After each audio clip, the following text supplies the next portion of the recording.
third line of hindi lang second line of defense. Pwede rin siyang third line of defense because of the presence of your T cells. Okay? B cells, they mature in the bone marrow, kaya sa tinawag na B cells or bone marrow leukocyte or lymphocytes. Okay? Immune tolerance for self. Ano ibig sabihin nito? Bakit hindi pinapatay ng mga lymphocytes yung mga cells natin? Maturing lymphocytes antigen receptors are rendered non-functional. Ang ibig sabihin nito, yung mga pangkilala ng lymphocytes, hindi niya na ID as different yung mga cells natin sa katawan. Kasi kung hindi, aatakihin niya yun. If antigen receptors cannot be switched off, lymphocytes undergo apoptosis. So, let's say, hindi na render inactive yung pang-ID ng lymphocyte mo. Nakilala niya as different. Kinilala niya as different yung body cells mo. Di papatayin niya yon, diba? Kapag hindi magagawa ng katawan mo na i-render non-functional to, gagawin niya is sisirain na lang niya. Papatayin niya yung lymphocyte. Okay? So, ayun yung apoptosis. Scheduled death. Mamamatay yung lymphocyte so that it cannot attack your body cells. So, you have other cells. You have your cytotoxic T cells.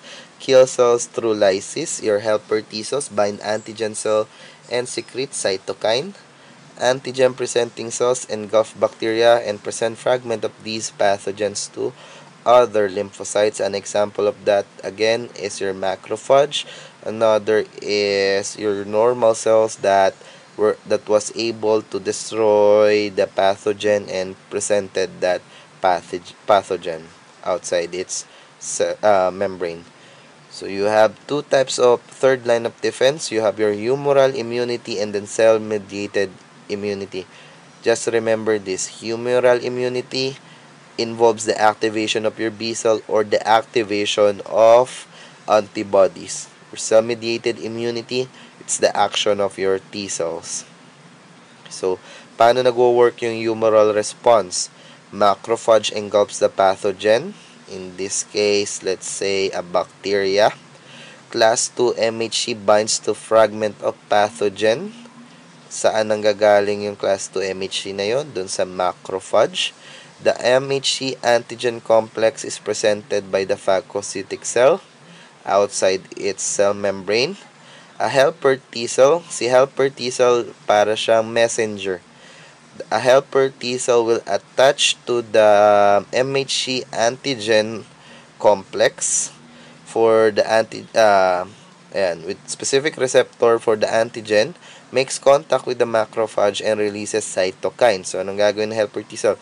Didikit siya doon sa MHC antigen complex using its antigen receptor and then it will release cytokines.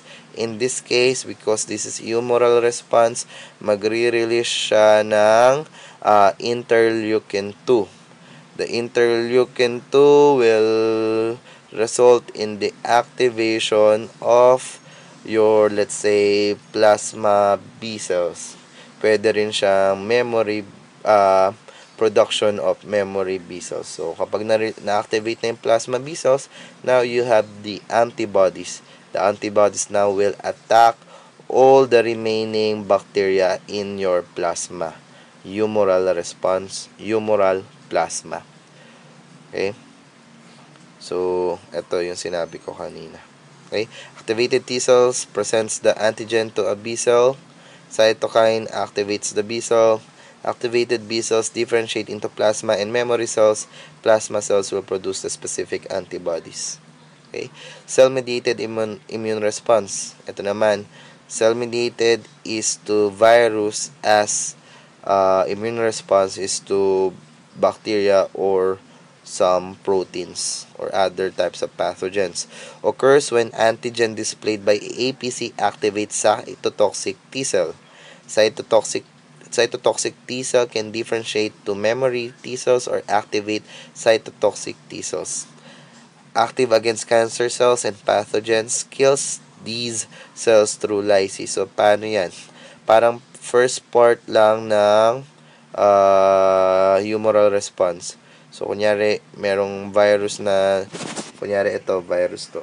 Instead of a macrophage virus, pumasok yung virus sa isang cell. Okay?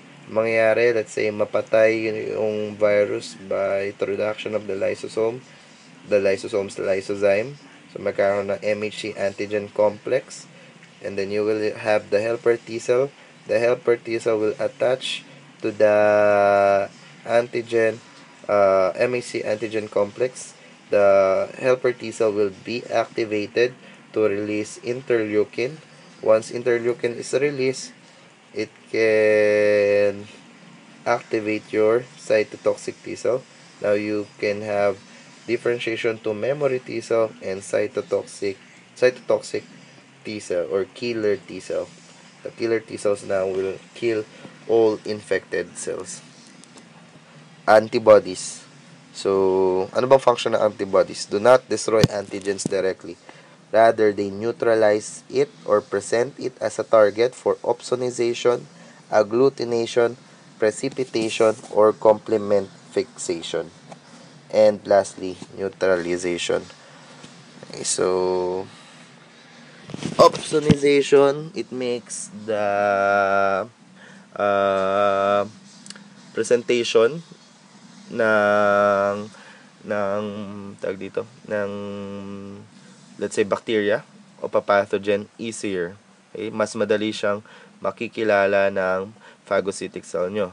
Agglutination, magka-clump together yung mga let's say bacteria. Kapag nag-clump sila, mas madali sila ngayong makakain ng macrophage. Precipitation or complement fixation. So your bacterial cells are found sa plasma through precipitation. Yan, parang solution, meron kang precipitate. Lalabas sila sa solution, so magiging let's say medyo solid or hindi na sila nakadissolve do sa plasma. Mas madali na sila ngayon makakain ng mga macrophage natin. And lastly, neutralization. They render the action of the pathogen or they stop the action of the pathogen by neutralizing it. Pero the antibodies do not kill the pathogen itself. Okay?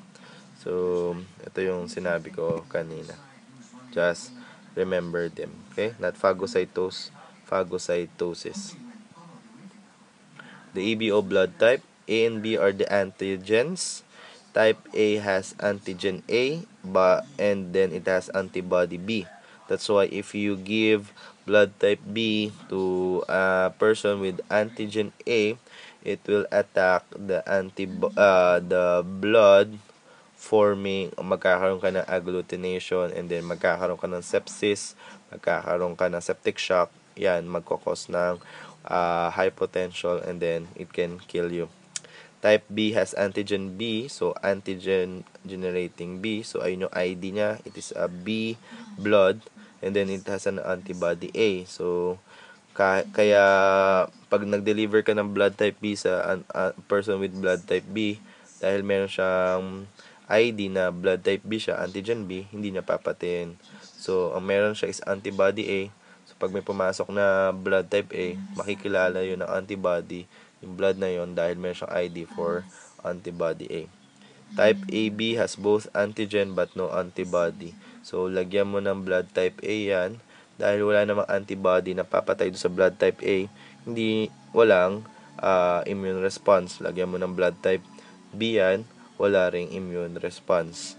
Type O has no antigen but has both antibody. IgM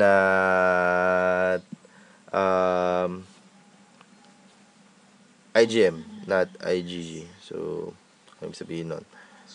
Instead of the immunoglobulin G, antibody G, ang meron siya is antibody M or IgM. Okay, so 0 or O, walang pang-identify kung sino siya, pero meron siyang antibody. So, kapag dineliver siya sa, let's say, blood type AB, dahil wala namang ID dito, Dahil wala ring antibody si blood type AB, hindi niya papatayin. I-deliver sa blood type B, dahil wala naman siyang identifier, hindi rin siya mapapatay.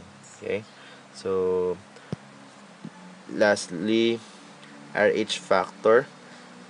So, bakit kailangan malaman kung anong positive, kung negative ka? Blood type AB minus, blood type AB plus, blood type B minus, blood type B plus. Okay? So on and so forth. Kasi, let's say your mother is plus, your mother is plus, your father is plus, they will produce a baby that is plus.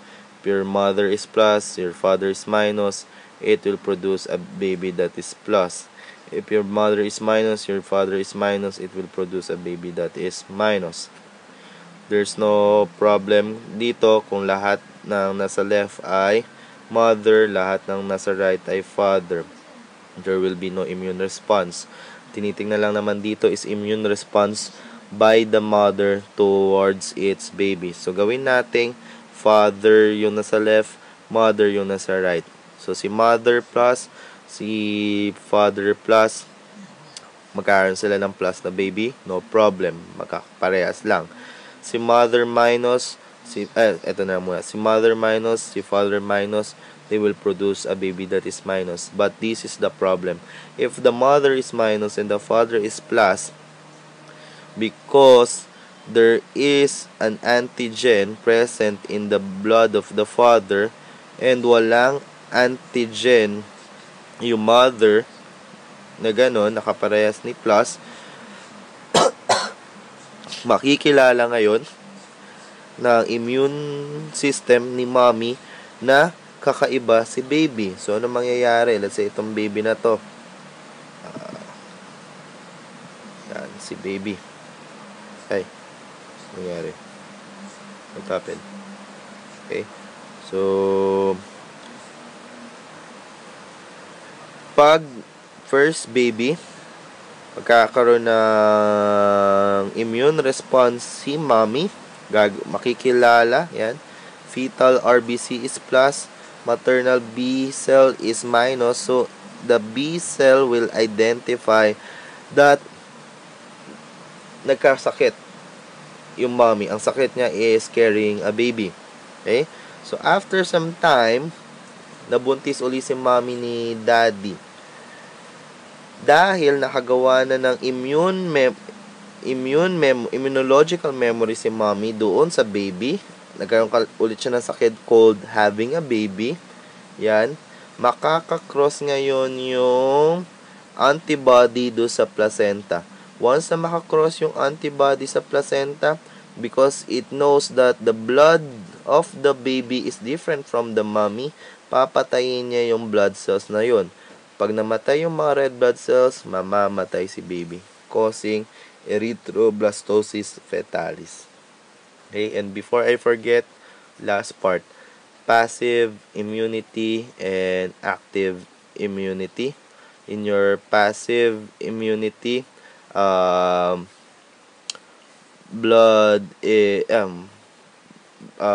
immune response is transferred from the mother to the baby.